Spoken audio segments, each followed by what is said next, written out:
আজি আমাৰ NIA যিটো গোচৰ আন্দোলনৰ সময়ত মোৰ ওপৰত যিটো NIA গোচৰ লগাইছিলে অখিল গগৈ, ধৈৰ্য কোঁৱৰ, বিতু সোণোৱাল আৰু মানস কোঁৱৰৰ ওপৰত যিটো NIA গোচৰ লগাইছিলে সেই গোচৰটোৰ আজি ক'বলৈ গ'লে এটা ৰায়ৰ দিন।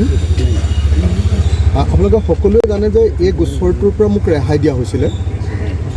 এই গোচৰটোৱে নাইকিয়া কৰি দিয়া হৈছিলে, কোৱা হৈছিলে যে এইটো বিচাৰযোগ্য গোচৰ নহয়। তাৰপিছত গুৱাহাটী হাইকোৰ্টলৈ গৈ আকৌ সেই গোচৰটো আমাৰ ওপৰত লগাব লাগে বুলি চৰকাৰে আকৌ ব্যৱস্থা গ্ৰহণ কৰিলে। চৰকাৰ বিৰোধিতা কিমান কষ্টকৰ আৰু কিমান ভাৰী কাম বুলি কয় যে আমাৰ যে বুজাটো বৰ ভাৰী দেই এনেকৈ বুলি কয়। চৰকাৰ বিৰোধিতা কিমান কষ্টকৰ, কিমান ভাৰী কাম, কিমান গধুৰ কাম, এইটো আচলতে আমাৰ গোচৰটোৰ পৰাই ধৰিব পাৰে। আমি NIA কোৰ্টত ৰেহাই পাই গৈছোঁ, গোচৰটো বন্ধ হৈ গৈছে, আমাক ৰেহাই দি দিছে, আমাক একুইটেল দি দিছে, কৈছে যে এইটো গোচৰ বিচাৰযোগ্য নহয়। কিন্তু তাৰপিছত আকৌ হাইকোৰ্টলৈ গৈছে। আমি যেতিয়া হাইকোৰ্টলৈ গৈছোঁ তেতিয়া আকৌ তেওঁলোক সুপ্ৰিম কোৰ্টলৈ গৈছে। এনেকৈ আমি দেখিছোঁ যে ভাৰতৰ গৃহ বিভাগ আৰু অসম চৰকাৰে আমি যাতে কোনোপধ্যে এই গোচৰটোৰ পৰা ৰেহাই পাব নোৱাৰোঁ, যাতে এই গোচৰটোৰ জৰিয়তে আমাক চিৰকালৰ কাৰণে বন্দী কৰি থ'ব পাৰি সন্ত্ৰাসবাদী ৰূপে। আপোনালোকে সকলোৱে জানে যে NIA ইণ্টাৰনেশ্যনেল টেৰৰিজিমক ডিল কৰে আৰু আমাক ইণ্টাৰনেশ্যনেল টেৰৰিষ্ট বুলি কৈ আমাৰ ওপৰত এই NIA গোচৰ জাপাই দিয়া হৈছে।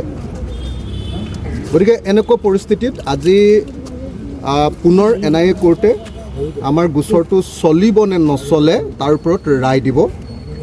আজি আমাৰ এই গোচৰটো বিচাৰযোগ্য হয় নে নহয় তাৰ ফাইনেল ভাৰ্ডিক্ট দিব।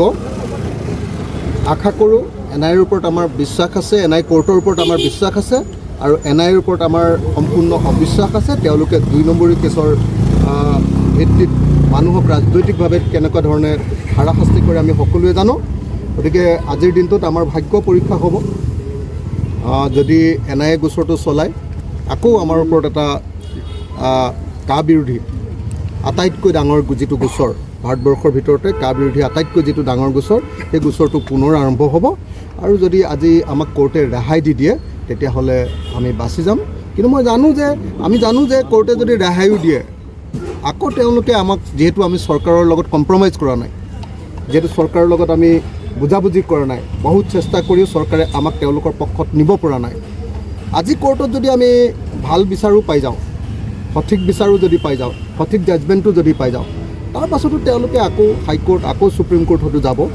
কিন্তু এটা কথা খাটাং যে অসমৰ মানুহে যে কেতিয়াও কম্প্ৰমাইজ নকৰে, অসমৰ জাতীয় প্ৰশ্নক লৈ যে কেতিয়াও আপোচ নকৰে, আমি যে চৰকাৰৰ ওচৰত কেতিয়াও নতজানু নহওঁ আৰু ৰাষ্ট্ৰৰ দাদাগিৰিত যে কেতিয়াও আমি ভাঙি নপৰোঁ, এই কথাটো প্ৰতিপন্ন কৰিব পৰাকৈ আমাৰ গাত এতিয়াও ৰাইজে শক্তি প্ৰদান কৰি আছে।